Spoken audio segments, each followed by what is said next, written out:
में ज्वाइन की anchor person Fawad Ahmad हमारे साथ मौजूद हैं। फवाद साहब, फ़ज़ाई हदूद की खिलाफ वर्जी की गई है ईरान की जानिब से और जो जवाब दिया गया है पाकिस्तान की जानिब से, आपको क्या लगता है कि वो काफ़ी है? क्योंकि ईरान की जानिब से अभी तक कोई एक्सप्लेनेशन सामने नहीं आई।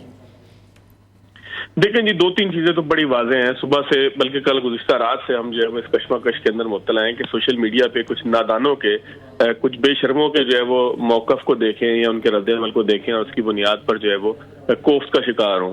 मामला यह है कि पाकिस्तान एक रियासत है और रियासतें हमेशा जिम्मेदार ही होती हैं और दुनिया में जिम्मेदारी के साथ ही चला जाता है।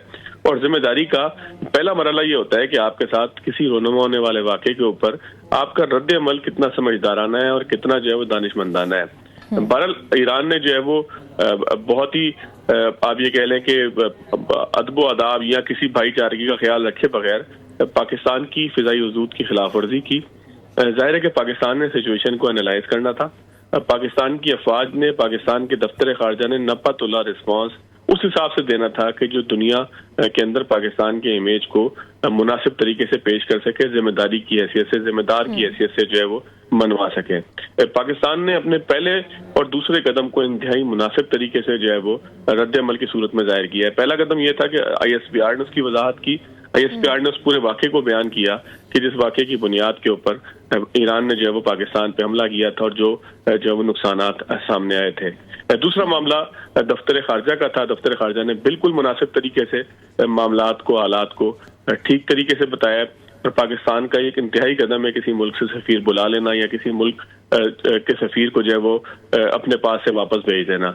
ये किसी भी मुल्क के लिए जो है मेरा ख्याल है कि पाकिस्तान की तारीख में ईरान के साथ शायद इतना पाकिस्तान नेक टू नेक पहली दफा गया हो कि पाकिस्तान ने सफारती ताल्लुकात तकरीबन मुनक़ता ही कर दिए हों। तो अब इस सूरत हाल के अंदर पाकिस्तान ने जाहिर है कि इसके बाद अगले रिस्पॉन्स को तैयार करना है। लेकिन अभी तक देखा जाए सोशल मीडिया की उन तमाम बेहूदगियों को पसे पर्दा डालकर वहां तो लोग शायद ये समझते हैं कि हम जो है वो रियासत नहीं है बल्कि चंद जो है वो ऐसे ओबाश नौजवानों का टोला है कि जिनका जो दिल चाहेगा वो करेगा।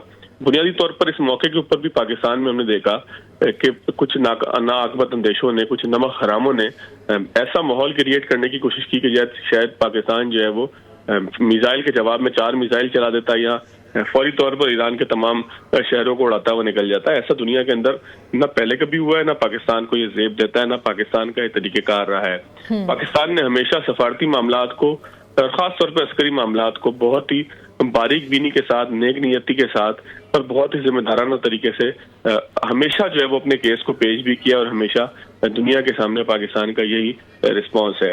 हम भारत की तरह नहीं है कि किसी मुल्क की जो है वो सरहदों की किसी वक्त भी जो है वो खिलाफ वर्जी करें और बिला इश्तियाल बमबारी करें।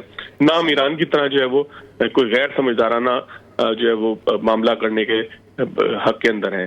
तो पाकिस्तान का ये रिस्पॉन्स इंतहाई है और बहुत बरवक्त है, बेहतरीन रद्द-ए-अमल है।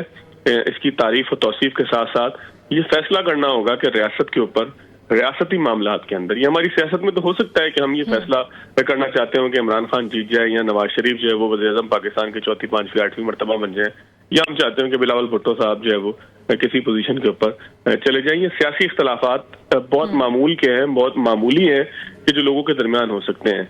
लेकिन जहाँ रियासत की बात है, जहाँ मुल्क की बात है, मुल्क के वकार की बात है, मुल्क की सलामती की बात है, वहां पर जो है वो नो कॉम्प्रोमाइज या मुल्क के हवाले से कोई बात ना सुनने का मामला जो है ये पाकिस्तानियों ने हमेशा मुकद्दम रखा है।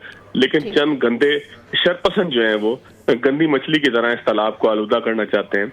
उनकी जो है वो उनके खिलाफ कार्रवाई तो जाहिर है कि जिन लोगों ने करनी है वो जरूर करेंगे, लेकिन उनको भी जो है वो ये समझना चाहिए कि सियासत और रियासत को अलग अलग रखें।